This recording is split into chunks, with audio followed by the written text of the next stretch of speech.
Doctor صاحب سورہ یوسف میں اللہ تعالیٰ نے یوسف علیہ السلام کی ایک دعا کا تذکرہ فرمایا ہے کہ انہوں نے اللہ تعالیٰ سے یہ دعا کی، فاطر السماوات والارض انت ولی فی الدنیا والآخرہ توفنی مسلما والحقنی بالصالحین۔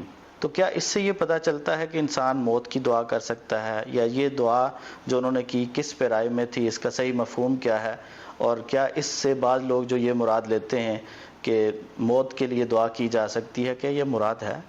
الحمدللہ والصلاة والسلام علی رسول اللہ، اما بعد۔ جس دعا کا آپ نے تذکرہ کیا ہے، اللہ رب العزت نے یوسف علیہ السلام کی یہ دعا سورہ یوسف میں ذکر کی ہے۔ دعا کا پہلے میں ترجمہ کرنا چاہوں گا۔ فاطر السماوات والارض، اے آسمانوں اور زمین کے خالق، انت ولی فی الدنیا والآخرہ، دنیا و آخرت میں میرا دوست تو ہی ہے۔ توفنی مسلمہ، یا اللہ جب مجھے فوت کرنا تو اس حال میں فوت کرنا کہ میں تیرا فرما بردار ہوں، میں مسلمان ہوں۔ وَأَلْحِقْنِي بِالصَّالِحِينَ، اور مجھے صالحین کے ساتھ، نیک لوگوں کے ساتھ جا ملا دینا، ان میں مجھے داخل کر دینا، ان میں مجھے شامل کر دینا۔ بڑی شاندار دعا ہے، اور انبیاء کرام علیہم السلام کی دعاؤں کو اختیار کرنا چاہیے۔ میں لوگوں کی توجہ اس جانب مبذول کرانا چاہوں گا کہ لوگ پوچھتے رہتے ہیں شیخ صاحب ہمیں کوئی وظیفہ بتائیں، پیر صاحب کوئی وظیفہ بتائیں۔ انبیاء کرام علیہم السلام کی دعاؤں سے بہتر دعائیں کون سی ہو سکتی ہیں؟ خصوصاً وہ دعائیں جو اللہ نے قرآن کا حصہ بنا دی ہے۔ اس لیے یہ دعائیں اختیار کریں۔ یہ دعائیں آپ نماز میں بھی پڑھ سکتے ہیں، تحیات میں پڑھ سکتے ہیں، یہ دعائیں آپ سجدے میں پڑھ سکتے ہیں، چاہے فرض نماز ہو چاہے نفل نماز ہو۔ تو یہ بڑی شاندار دعا ہے جو یوسف علیہ السلام نے کی ہے۔ تو آپ نے جیسا کہ ذکر کیا، کئی لوگ یہ سمجھتے ہیں کہ اس دعا سے پتہ چلا کہ انسان اللہ رب العزت سے موت مانگ سکتا ہے، کہہ سکتا ہے کہ یا اللہ مجھے فوت کر لے، جبکہ اس دعا میں ایسی کوئی چیز نہیں ہے۔ اس دعا میں یوسف علیہ السلام یہ نہیں کہہ رہے کہ یا اللہ مجھے فوت کر لے، وہ کہہ رہے ہیں کہ یا اللہ جب موت آئے تو میری حالت کیا ہو، میں تیری فرما برداری میں لگا ہوا ہوں، میں پکا سچا مسلمان ہوں، تب مجھے موت آئے، یعنی کہ اچھی حالت میں مجھے موت آئے، بری حالت میں مجھے موت نہ آئے۔ اس دعا کا یہ مقصود ہے۔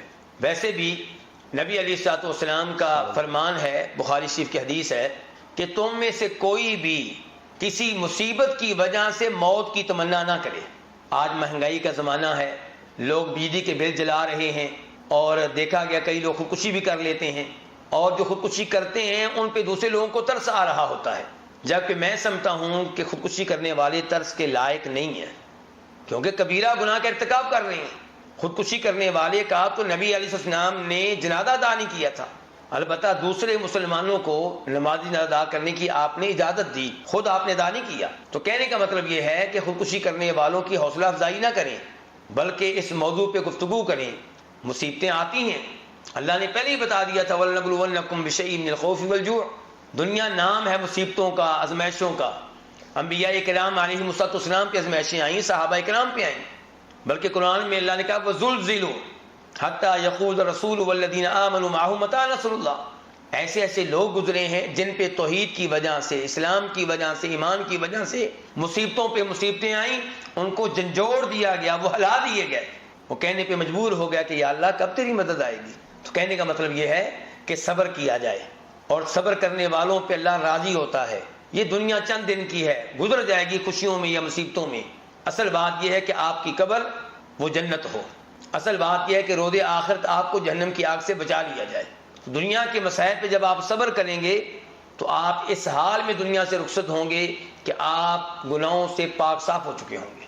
تو کہنے کا مطلب یہ ہے کہ مصیبتیں آنے پہ خودکشی کرنا یہ بالکل غلط ہے، موت کی تمنا کرنا بالکل غلط ہے۔ اللہ کے نبی فرما رہے ہیں صلی اللہ علیہ وسلم، تم میں سے کوئی بھی آنے والے مصائب کی وجہ سے موت کی آرزو نہ کرے۔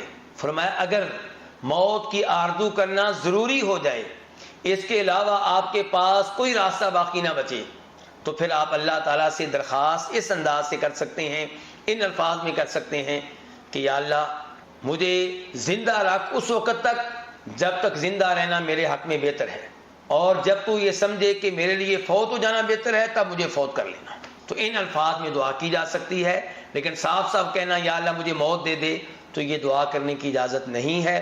واللہ تعالی اعلم۔